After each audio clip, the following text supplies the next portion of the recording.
Welcome back to Celebrity Radio. It's Alex Belfield talking to some of my favourite people and some of the world's most famous people as well. Eddie the Eagle Edwards is the man who everybody remembers from 1988, from the Winter Olympics. There he was, skiing, jumping and coming last, and now he's talking about a calendar with cocks on it. How are you? Hello, not bad, thank you. Hey, this is fascinating. Let's get it out the way first. The happy egg people, who I love, by the way, I always have their eggs because they claim all their chickens are happy, therefore their eggs are more delicious. They've got this calendar out, which is hysterical. It's my kind of thing. Why haven't they sent me a copy?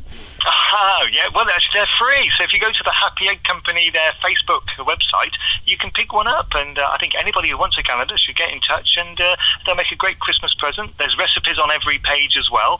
So you can do some cooking, and they're lovely. Fabulous. www.thehappyegg.co.uk is the website to go to. How are you? Michael Edwards. Not many people probably realise your proper name. I mean, your brand is bigger than you, isn't it?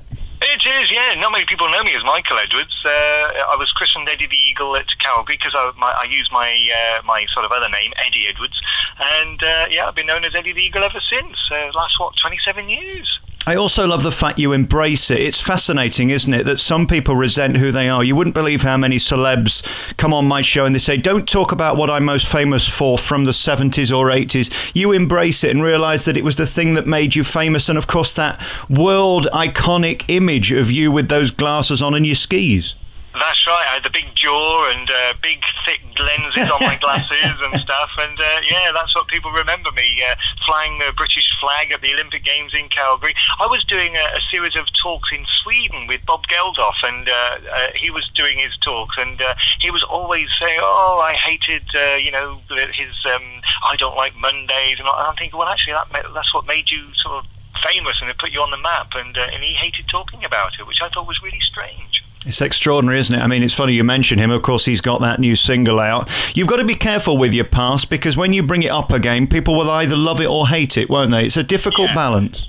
Yeah, but I mean, generally, everybody who talks to me, even nowadays, they say, oh, we loved what you did at Calgary, and we love to be with skiing and ski jumping. And, of course, nowadays, even more up-to-date with splash and that kind of thing, and the jump.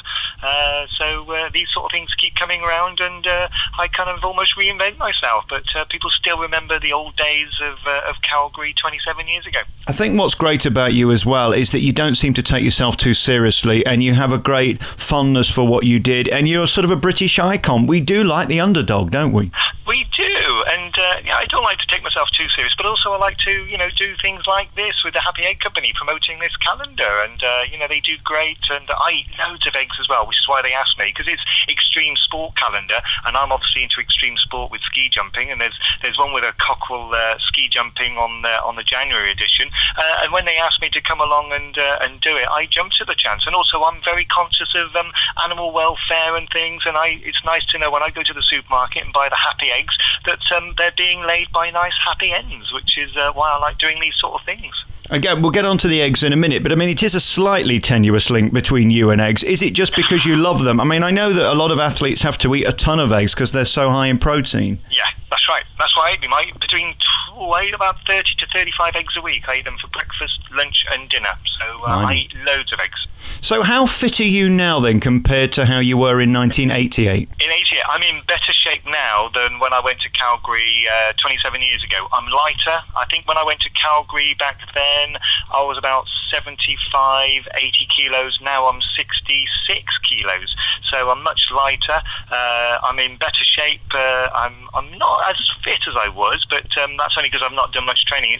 It's been a nice hot summer, so I've been working on the house, renovating the house, so not doing so much in the way of running and going to the gym. But that won't take long, and so it won't be long before I'll be even fitter than I was 27 years ago. So I might get some jumping skis out again. There you go. I think it's the future for you. I've got to ask, what went wrong in 1988? What was the problem? Why didn't you win? Why did you come last? Have you tried to sort of fathom that out? It was just the fact that I was very new to the sport. When I went to the Olympic Games, I'd only been jumping for 20 months, and everybody else there had been jumping for 20 years, and there was no way that I was going to get 20 years of ski jumping into 20 months.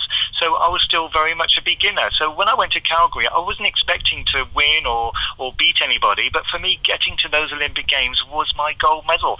and I was hoping to get just a little bit of attention and then turn that attention into sponsorship and go for the 92, 94, 98, 2002 Olympics and get better and better at ski jumping. But then I got christened Eddie the Eagle. I got more attention than the guy who won the event, and then they banned me because of it. So it was a bit ironic, and I would have loved to have carried on and got better and better at ski jumping. How do you feel about skiing now then? Do you think of it with warmth and love, or are you a bit bitter and angry about it? Oh, no. I mean, I was bitter years ago, but now it's life's too short to be too bitter about anything. And I'm still just as excited to put a pair of skis on, whether they're jumping skis or alpine skis. And I'm just as excited to put a pair on now as when I first started when I was 13 years old. And I'm going with my little girls, and so we're going to go to Gloucester Ski Centre and have a ski. And I'm getting ready for the second series of The Jump on Channel 4, which starts in February. So I'm really looking forward to it. And, I still love my skiing. I always will. When I'm about 90, I hope I'll still be skiing. You said earlier you've reinvented yourself. You surely have, with all the different appearances you've made, and people love to still see you on the TV. That jump show seemed hugely risky to me from an insurance point of view. I'm amazed they're bringing it back. Obviously, the ratings outweigh the risk. I was surprised, I must admit, because we nearly ran out of celebrities. In the final, I think the three celebrities were actually replacements for the original celebrities who got injured. So I was very surprised when they came back. But the ratings were so good that, I think they're trying to mitigate the circumstances by giving the guys longer to train, because if they can ski better, then they'll be safer on the jumps. So that's going to help. So hopefully we'll have not quite so many injuries for the second series as we did for the first, and I'm looking forward to it. It'll be great fun. I've got a theory that this is Channel 4's way of wiping out dopey celebs that we don't want to see anymore. Do you agree with that? Yes, actually, that's a good idea. I can think of a few celebrities we should get up there, and I'll push them down the jump. Yeah, we should have a Towie special with 1 day's training and then put them off the highest slope, something like that.